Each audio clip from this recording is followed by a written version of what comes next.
Greetings. My name is Dorielle Inez Larrier, and I am the host of the Lott Carey Wise Digital Couch. Welcome to episode 58, where we will be engaged in conversation with Reverend Karl B. Johnson. It's good to see everyone here. I will let you know that this is a pre-recording. It will actually be airing on the appointed date of December 4th, 2025 at 7 p.m. But I will actually be in the comments at that time so that as you're watching it in the pre recording, you'll actually be seeing me comment along. So, as you know how we do, I would definitely love for you to drop in the comments your city, your state, your church, shout out your church community, as well as, of course, where you're hailing from.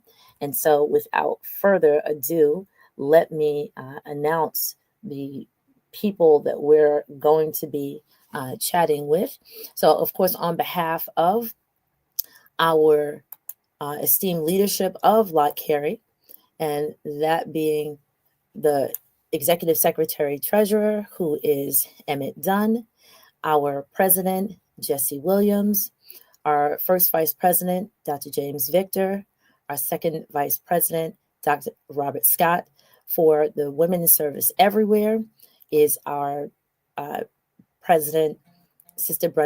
Brenda McBurrow, first Vice President, Sister Lynette Williams, second Vice President, Minister Brenda Troy, our team leads, Brother Monterio from Men on Missions, and we are ready to go. So tonight's episode is on what has happened just recently that we are still working on rebuilding, and that's rebuilding hope. And that is our topic tonight is rebuilding hope, Jamaica after Hurricane Melissa. So tonight we're gathering with open hearts and steady faith as we welcome Reverend Karl B. Johnson, who is the pastor of the Jamaica Baptist Union and the chairman of the board of directors for Trinity Evangelical Ministries. With Hurricane Melissa leaving deep devastation across Jamaica, damaged homes, disrupted schools, overwhelmed hospitals, and uprooted communities, this conversation is both timely and it's tender. Reverend Johnson will help us understand the real impact that's on the ground, especially how women, children, and vulnerable families are navigating this crisis. And as always, Lott Carey is showing with hands and feet and finances how we are walking beside our partners with prayer, presence, and practical support. Please help me welcome to our stage, our digital couch on Thursday, our Thursdays in Black, where we advocate by wearing black to show that we are in support of the eradication of gender-based violence across the world. So join us in this conversation. Welcome, Reverend Karl B. Johnson. Hi, Doriel. Greetings, Um, sir. Good greetings and hi to your audience. Since you have let the secret out that this is a pre-recorded chat, if I had called to mind that you were conscious and aware of the Thursdays in Black program, I would have dressed accordingly.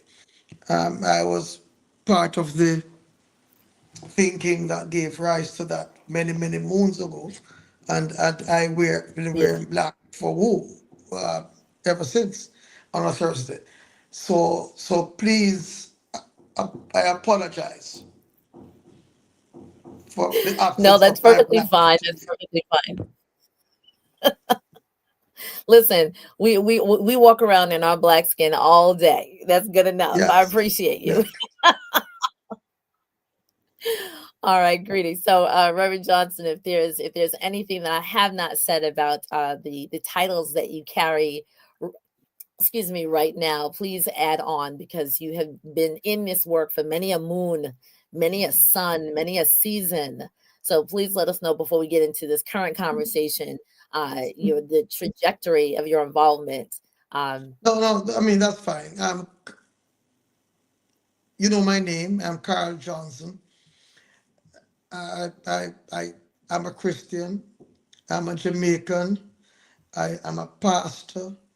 I have served in the church's leadership at different levels, nationally in Jamaica, regionally, and internationally. I now just happen to be the chair of the Worldwide Baptist Movement, the Baptist World Alliance, what the office that would have been called president just a few months ago.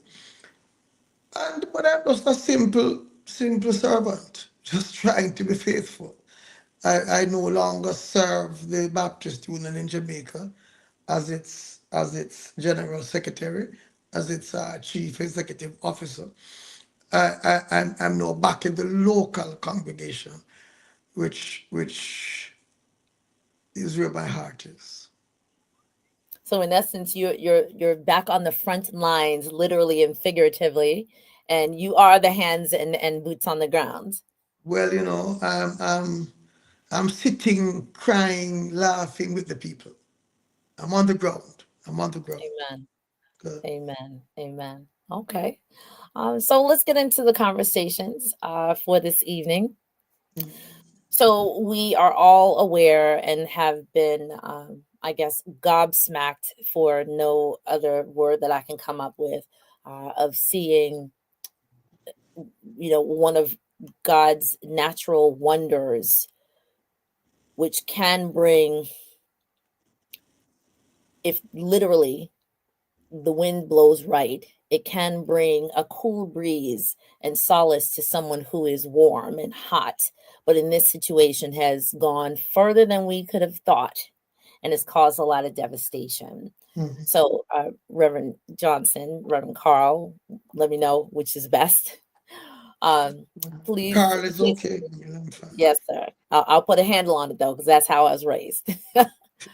So share the first 48 hours after Hurricane Melissa hit and what it looked like for the people of Jamaica, particularly the communities that you serve. Well, the first 48 hours was a bit of a mixed bag for me personally. I don't know which was more painful. The fact is, I was not in Jamaica when the hurricane struck. My family was here. My wife was here. I was along with my colleague, the Reverend Merlin Hyde Riley. Many, many Lott Carey persons know. They would see the two of us representing the Lott Carey work in Jamaica at the annual sessions. So they would know her. She actually succeeded me in the chair as general secretary, first woman to be so appointed. But we actually were in Egypt attending a World Council of Churches event when the hurricane struck. And for me, being away, as I said, I'm not sure whether it was worse, but it's an indescribable feeling because when you're not here, you're relying on third hand, second hand experience, and you're trying to get real time updates, and you can't hear quickly enough. But eventually, the the impact of the hurricane did not really begin to hit home until perhaps 2 or 3 days later when images Mm, started to come out. But the worst part is that whatever image you have seen on YouTube or the social media platforms, they are nothing compared to being physically on ground zero. They can't capture it. The A picture is worth 1,000 words. I know that adage, but unless you're there to see and feel the destruction, there are no words. I mean, I think we have exhausted all the lexicon. We can't find enough words to put into any coherent and comprehensive manner to say this is what happened. Just to see places that you're accustomed to disappear. I mean, Mm. you see structures and homes and communities just submerged underwater. It's it's it's just it's unbelievable and it's indescribable. So I was actually in a conversation just yesterday to prepare for this. I was actually getting my hair cut, and there was a brother who is in the space who is from Jamaica, and I said I was going to have a conversation, and I said, share what you heard, from what the parish or the town, that the township that he's from. I think he said he was from St. Thomas, and he said, and I was trying to describe it.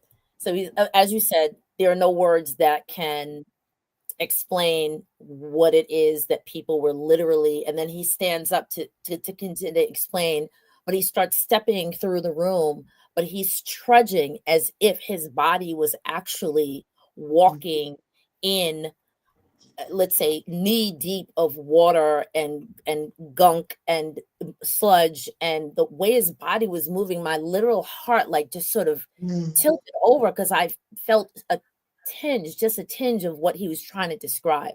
mm, mm. And then he went on to say that he had experienced, now, like, for those people who may have heard, this is a category 5.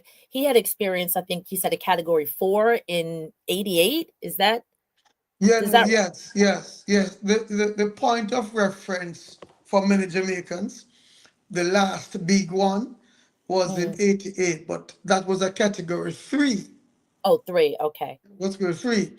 The the the difference with that and what made that so earth shaking is that it entered the east of the country That's and what he said. traveled right across the country. Now, if you want to give God a shout, shout him for this. If Melissa had taken that same path, we wouldn't be talking today. We wouldn't be talking today. Say why. Because what has happened is that the eastern end of the island, which, where the commercial hub is, Mm. the financial center is, we were pretty much unscathed in terms of comparison. It's a the southern western end of Jamaica that was totally devastated.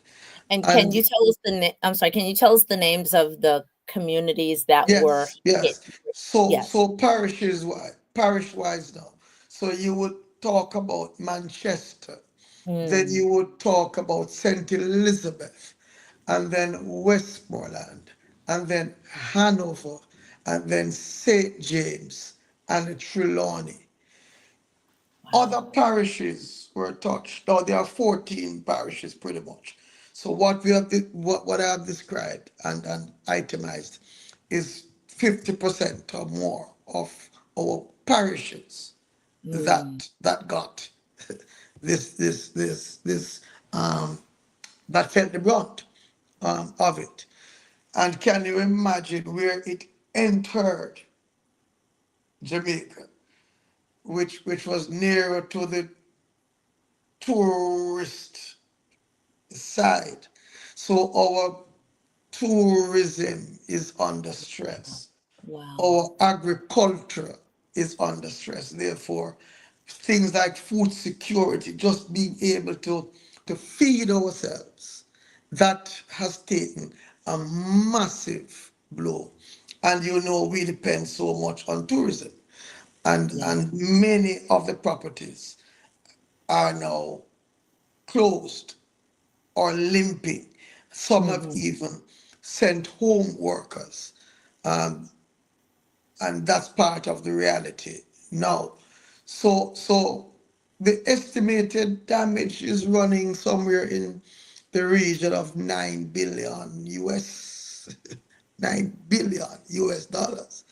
Uh, that's a conservative amount. I mean, we can't even wrap our head around that. And beyond the monetary financial estimate, it's just the time it will take. Some are arguing that for any sense of normality to return, you're thinking almost at least 5 to 10 years. I mean, that's how Wow. badly. So we could just keep talking about the impact it has had. Now think of the children who just, Yes. I mean, the world just came out of the COVID-19 pandemic. The learning loss associated with the COVID-19 pandemic. And now think of a whole set of children at different levels of the education stream and unable now to go back to school because their schools have been blown down. The teachers are also impacted. So education has taken another huge blow. Talking about now the elderly, you're talking about the disabled. To this day, and I, I, I want to communicate a lot of what has been confirmed by the relevant respective authorities. So I don't want to go speculating and creating unnecessary drama. But the fact is, I don't think we will even know the extent of deaths we suffered because the thing just overwhelmed our systems. It overwhelmed those who ought to be responding. And so it's, yeah, we just pray that we won't see another one, and certainly not another one of this magnitude for some time to come. And we have to now, as a country, begin to prepare, because although I say we hope, the science is not suggesting that that will be so, because we are now in a climate crisis. We are Yes. in a climate crisis. And what countries like ours are experiencing is caused not so much by what we are doing, but what others have done. And we are just getting the bitter end of the stick. So for us, on ground zero, we don't have the luxury to speculate about whether climate change is a hoax or not. We can hold our hands up, but we are victims of that. We yes, we don't have the luxury to speculating. We know how it is.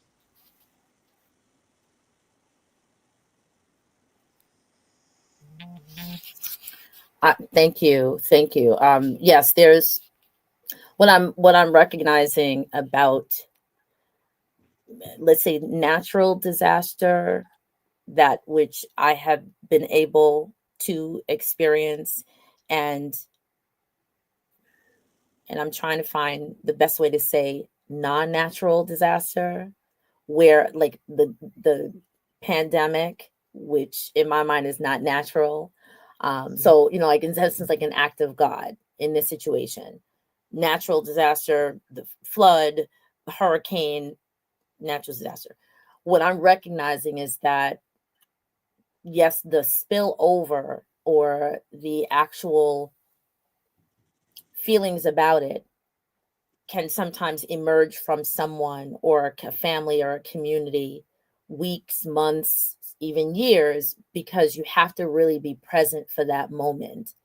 And so if people are asking, how are you? Are you okay? Well, I see you're standing, but realistically, you're just reacting to the moment. There's water everywhere. You don't have time to recognize whether or not, your leg got cut, or you got jabbed in the side by something, and God forbid you're bleeding. You have to get out of the water, find your family, etc. So thank you for definitely sharing that. Yes, the women, the children, are their educational gap, which we started to attempt to weave back together, not necessarily fill the entire gap, because 2 years, depending on how long it took for communities in schools or houses of worship to be able to provide those educational opportunities, how long it took them to sort of, you know, get things back on track, if you will.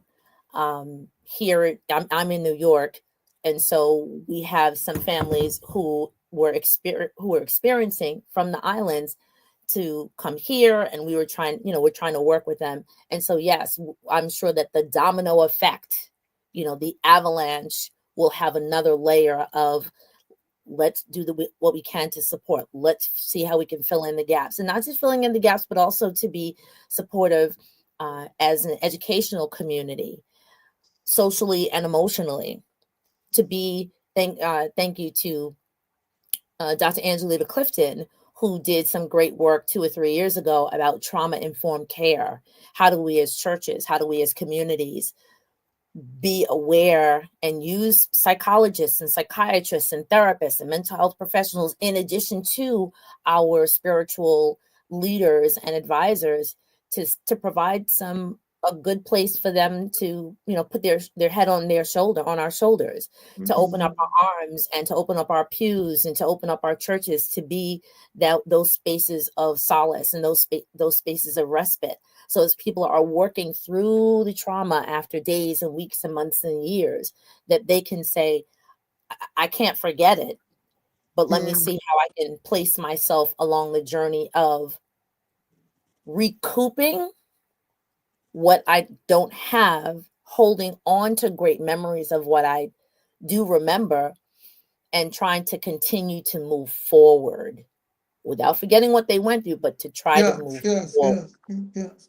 Well, one of the buzzwords, and I don't mean that pejoratively or negatively, but Hmm. one of the words that we are now hearing repeated over and over is resilience. Mm, Resilience. And the fact is, I think this experience has reinforced to us that building back better and stronger is mm. is more than just infrastructure. I love that. I'm gonna type that in the chat. Building back better and stronger. I love it.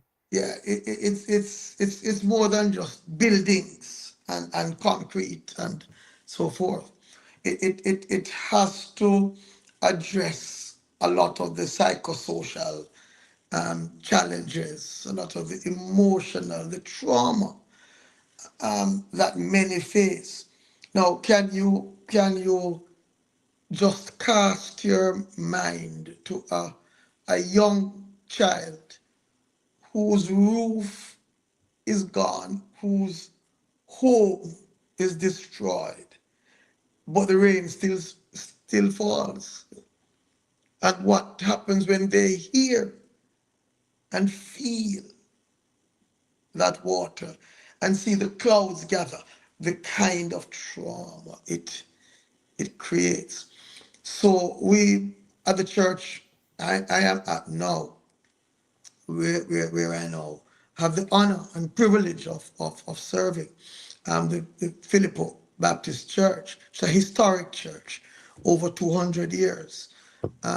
We have, I actually did some research on that. oh, I did that's a separate conversation. I did some research. I was like, who is this man, Filippo? What was he doing to yeah, so you, I looked that up. good. Did I say no more? So what we have decided to do, because we are located in the part of the country that did not suffer this kind of direct onslaught. Mm, So, but we have identified communities in one of those areas, about 6 or 7 communities, and we have adopted them, and we will partner with them, walk alongside them, accompany them for the long haul towards recovery. That's mm, part of what we are sensing this call to do, because everybody has to just try and play their role. But one of the things we are committing to do when we make our first formal official visit in another week, week's time, week and a half, is to take along with us counselors and resources that can excellent. deal with the trauma in children, and the things like that. Because that is as much a need as hunger, as shelter. Yes. That is as much a need. We were praying that God will provide the resources. You know, this is the first time saying this, nobody else but the one who called me a few minutes ago. You know, just to say, well, God is in this. We are now planning to go to those communities, and it will take a lot of resources, financial resources. And I was sitting right here kind of saying, Lord, what will you do? And someone called to say they just sent an amount. And who could that be but God? Mm, Someone from your country. And it's ways like this that Lott Carey. My first exposure to Lott Carey was in the aftermath of another hurricane in 2004, Hurricane Ivan. And Lott Carey had a program known as the Pastoral Excellence that's Program. excellent program, right, Pep? Yeah. Yes, yes, yes. And Jamaica was one of their stops. And so it was, they had come to the country shortly after. And, as you say, we met, and the rest is history. Hmm. And the synergy is that up to this point, the leadership that I have interacted with over the years, and the theology and philosophy of mission synchronizes with the Jamaica Baptist Union's theology of mission. And so while Lott Carey doesn't have a direct formal relationship with the denomination, because of the work that the Lott Carey work in Jamaica, Trinity Evangelical Ministries, and my and Merlin's involvement as leaders of the Jamaica Baptist Union, we sometimes just work as one. So I know one of the first, if not the first, body to have sent an expression of solidarity to Jamaica, to the Baptists in Jamaica, was Lott Carey. And it didn't come with the litany of things you have to sign, and because we have built up over the years a reservoir of trust that we know with whom we relate, and so I have a very deep regard and love for the movement, for the Lott Carey movement, and just thank God for the ways in which you have responded. Uh, and for me, it is even more than the quantity. It is the spirit and heart that comes with that, which we oftentimes can't measure in the usual tangible ways. I thank you. Actually, I'm trying to hold my thought, and I keep reminding myself to think soft skills and soft, what you may call like intangible. Mm, Um, uh, I'll use the word residue, but no pun intended. But I'm gonna explain why I said that. So mm, when we were just speaking a few minutes ago about the resources, right? So there would be, let's say, hard resources where you literally need finances, right? And so we'll definitely get to that. And then you also are going to need a team of people to come. I don't know. Let me step back. You might you might need more hands to actually come to help in the rebuilding, or not just a rebuilding, but let's start with the cleaning out, moving away, shifting. I don't know what those infrastructural needs are at this moment, but there is physical labor that could be called upon mm, in what is probably, let's say, the phase one of the clearing, and then the phase two, the rebuilding. But then there mm, are these soft skills, or softer resources that are needed. And that might look like, yes, the prayer, yes, the words of encouragement. But then in terms of the resources of people who are needed, it's not just, yes, we need like these people to kind of physically move things and like layer things or what have you. But you will need some people to say, I'm just here to listen. We're going to need, as we all have already noticed in these traumatic days, months, years that we've been through across the world, there's a growing need for mental health professionals mm, to be present so mm, that those who are experiencing these moments can just have someone to literally just look at them and just say, I am here and you are here and you are still here. Say what it is that you're feeling or thinking or wondering what happened. Yes, it did really happen, because there are so many boy, layers and chapters and volumes of our story that, because life had to go on, yeah, we've had to repress, we've had to yes, push yes, away, we've had to sequester, we've had to, downplay. And whether we're looking at Jamaica at this very moment, whether we're looking at another country that everybody came out of or is still going through the aftermath of March of 2020, but now an additional layer of something else. And so some people are like, hey, can we get a break? Like, can we get a mm, break? What? So, you must be thinking that my shoulders are really big and really strong because now I have this as well. mm, So I'm thankful that you're recognizing that, yes, the ministry partners of the pastors and such that are needed to give prayer, that you are saying full out, as some may say, we need people to help we have the pastors to help with our soul, but we need somebody to help with the mind, mm. because nobody can continue to walk through this and they can look like they're standing up straight, but inside there's a whole lot going Yes, on. yes. So, Well, we're we have tried to remind ourselves that we are not compartmentalized beings. you know, God made us whole beings, and and because of that, we relish the fact that God gifts and resources God's church with that which we need to make us whole, since we are whole people.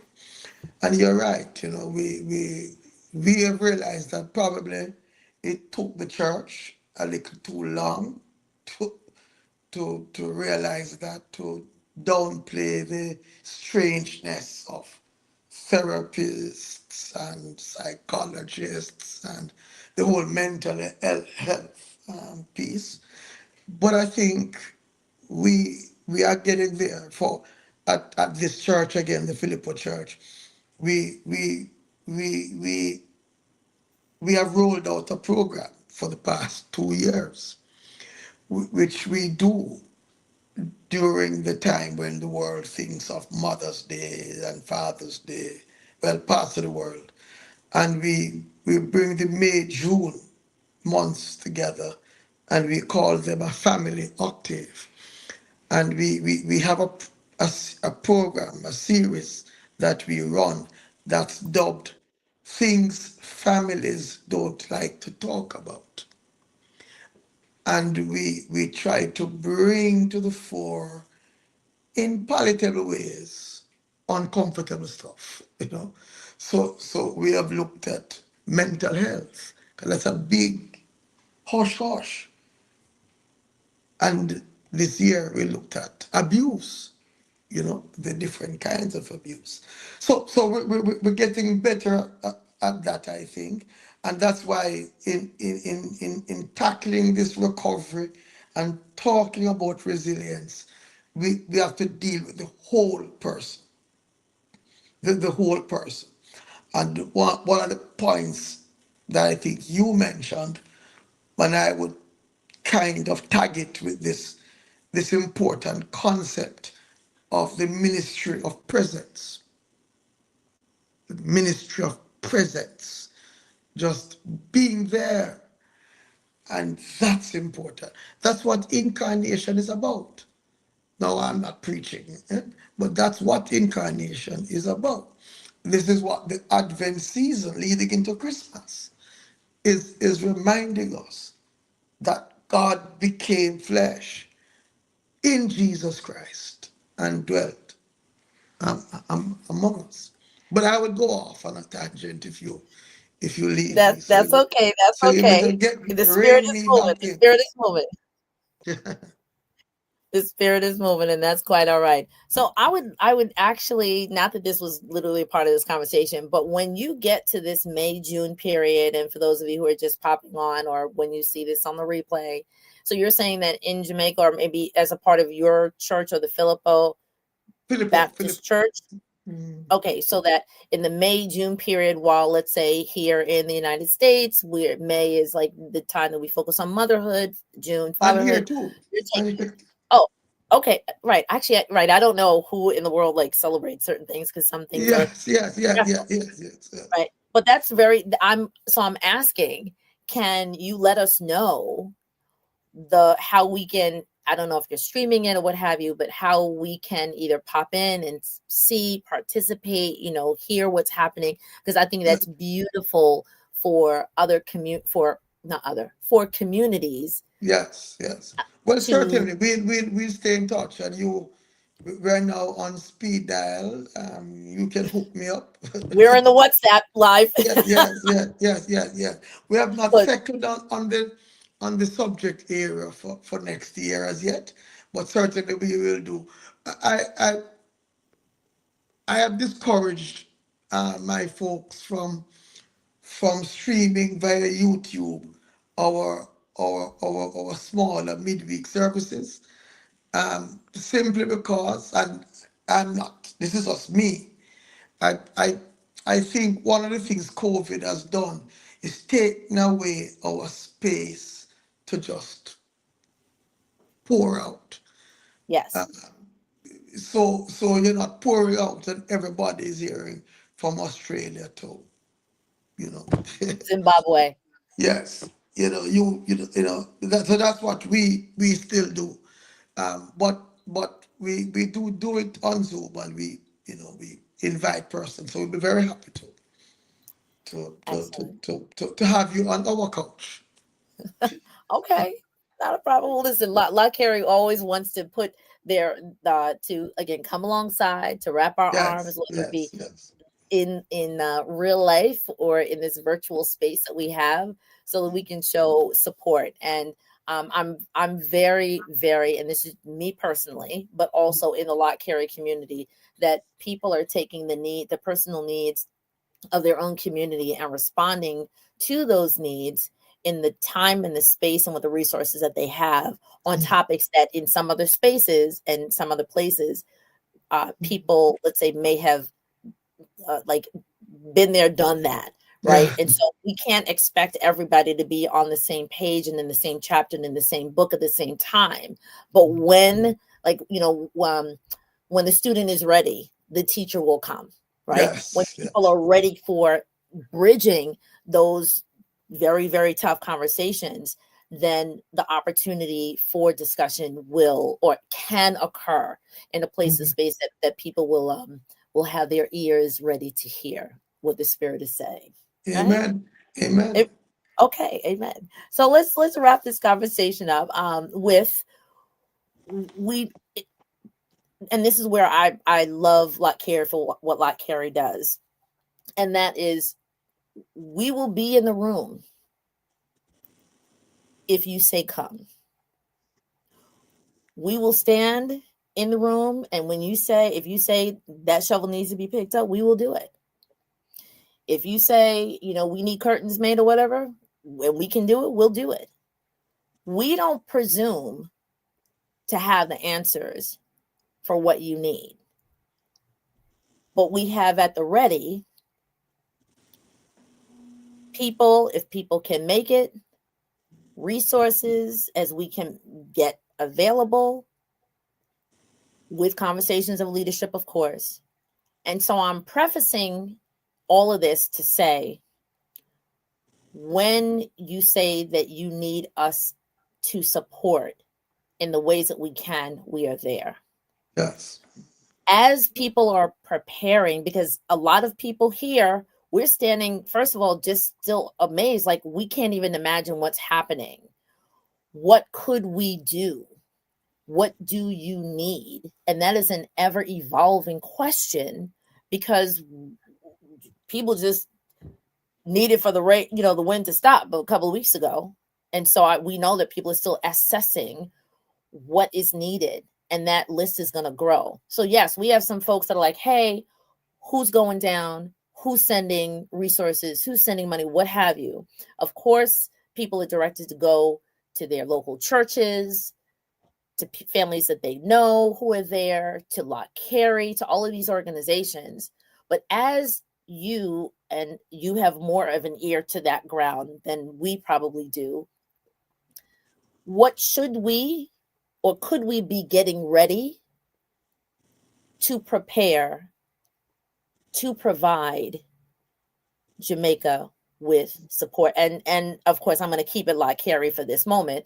The churches or the communities that are impacted, that Lott Carey has structure, has invested time, talent, treasure. How can we support? How can people get whatever they need ready so that we can support? Well, I think you kind of asked and answered part of it. That But I need to that hear it from you. I can't presume. yeah, that part of what makes this Lott Carey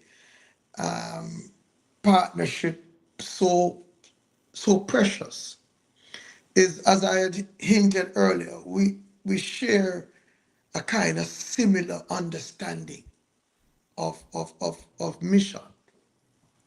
So Emmett didn't really have to hear from us with a needs list before he just made a call and say, I'm sending this down. Blessings. Now, and that, as I said, it's more than just the amount. It's the spirit. It's the heart. Oh, okay. Now, you're right. There, we're still in the kind of assessment phase. We know that we have to rebuild lives and livelihoods. We know we have to rebuild homes and the sanctuaries. Mm. And we know that. And one of the things that I am encouraging anyone who would listen to me, from church to government, let us not make the mistakes we made in the past. It is easy for a temporary solution to become permanent. Because once you put on that roof and the rain no longer gets in, you can forget that the roof was only there temporarily. Mm. Mm. And I think I know that Reverend Merlin, who, as I said, leads the Baptist Union now, I know she is down that path of doing it the right way, for that is proper stewardship. And this church that I know, Pastor, they have already agreed with me that in the communities where we are helping, we are doing it the right way. Amen. It will take a longer time. So we may not be able to say until some months down to a Lott Carey, well, listen, we we are going to be targeting X number of churches. It's over 90 of our congregations, our sanctuaries, that have been damaged. 90. Mm. And that ranges from total destruction to serious damage. So just to develop a program of recovery will take time. Will take time. In the immediate short term, we have said to persons, yes, there there are loads of humanitarian needs, and persons have responded. Persons have responded. So there's a flood of persons who have sent things down. We we have said, let us not be committed just to provide these needs for the first 3 4 weeks, and Right. then we forget them. There Right. has to be a program. I mean, eating a meal today is Mm. good, but we want you to be able to eat tomorrow. Right? Amen. That's, yeah. I'm gonna write Yeah. that down. So Yes. so so again, using what we are doing here as a kind of model. When we go down, we have already gotten information from stakeholders on the ground, not those who are guessing. What do you need to be able to build back your economic base? And we are going to be helping those communities to rebuild their livelihood. One one person in a town hall meeting we had last week, from the community, with tears in his eyes, pretty much, said, listen, when the hurricane came, my whole investment was in the ground. He's a farmer. It's all gone. I don't know where to turn. He doesn't want handouts. He's willing to work. So we are going to be taking tools and resources that can get him to start back that journey in a way that he can now feed his family. So yes, there are needs for clothes and shoes and and things have been coming like that. I I am waiting until I have a little more to say to a Lott Carey. Listen, two other churches in the areas that we are focusing on, they will need serious well, one will need total reconstruction. And so what we will need over time, do you have skilled experts in certain areas? We can get a Beautiful. team to come, Yes, yes, right? yes. And so we will be working out a schedule for when we Mm, begin that. And we will go. And that, I'm telling you, this will be, we, Dorian, this is not, again, this for us is not a news cycle. You know, we won't be on the news cycle again. We are off. But we hmm. have to live with this. This is our reality. Yes. And so we will always be turning to friends that we know will not feel harassed Hmm. when they hear the knock at midnight. Mm, mm. And that I like that. So sometimes I go out for those people who are watching. If you see my eyes go to the side, sometimes the brother will say something or I'll say something, and I'm like, "Oh, I have to write that down." So I'm actually trying to type in the chat. So one thing actually I typed in was what you said about the May-June period and things that Yes, families yes, don't like to talk about. Number one, you yes, talked about mental health, and the second, you talked about abuse. So of course, we're looking forward to hearing more of that. Just to yes. know that you know other people are having those critical conversations. But then we were just sharing about this as we're thinking about supporting the communities in Jamaica. Consider this: it's easier to think about eating for today. We need to be preparing for people to eat tomorrow and next week. Yes, yes, And the reason why I wanted to make sure that this conversation occurred, as we're wrapping up and saying this a second time because I know both of us have things to do.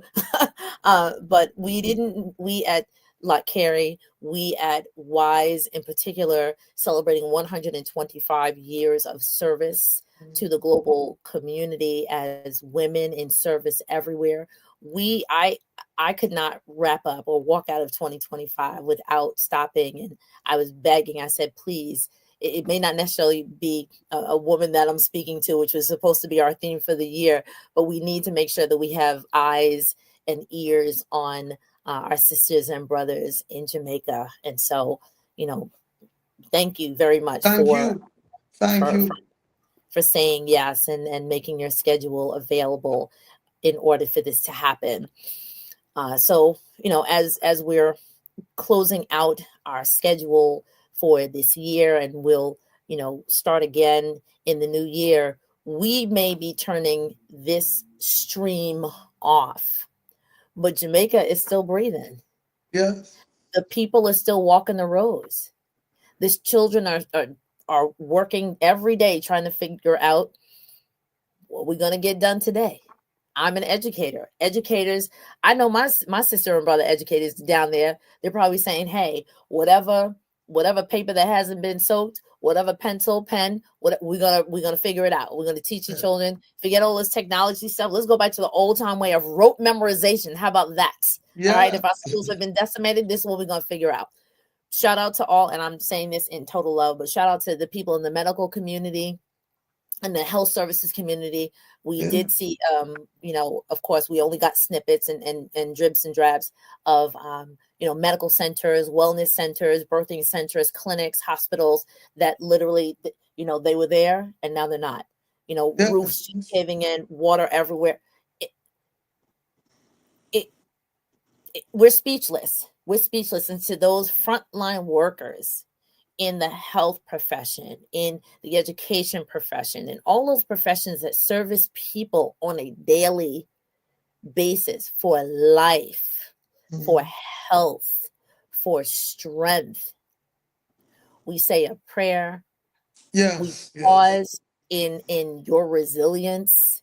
We pause to just take a breath for you, to take a breath with you, to be in silence with you.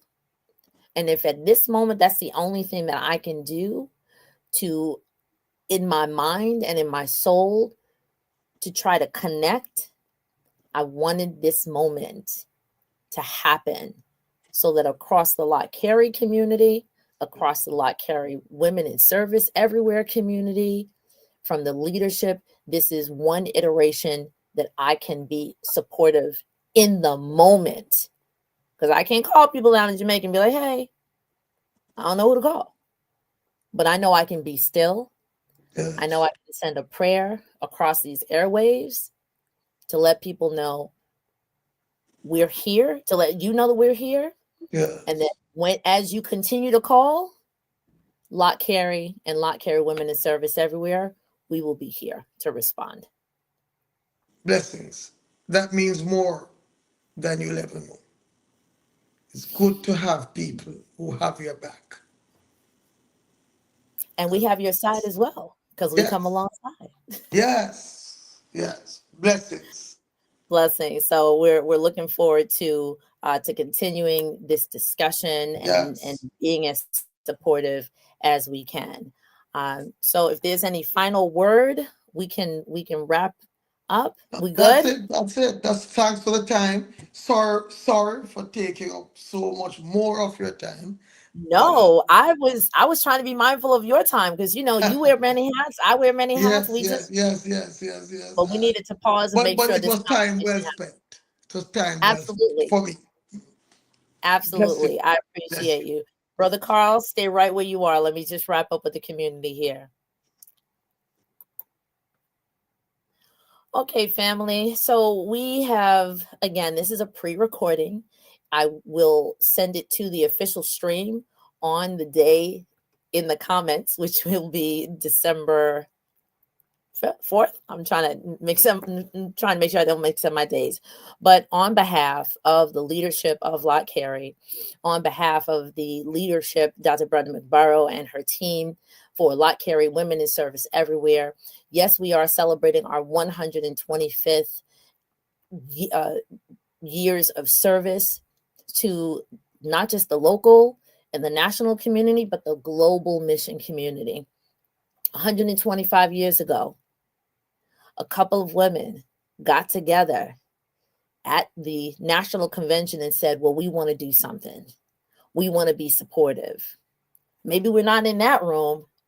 We'll come up with our own room and we'll put our coins together, literally. We'll put our dollars together, literally. Oh, there's somebody across the world. There's somebody across the waters who needs our support.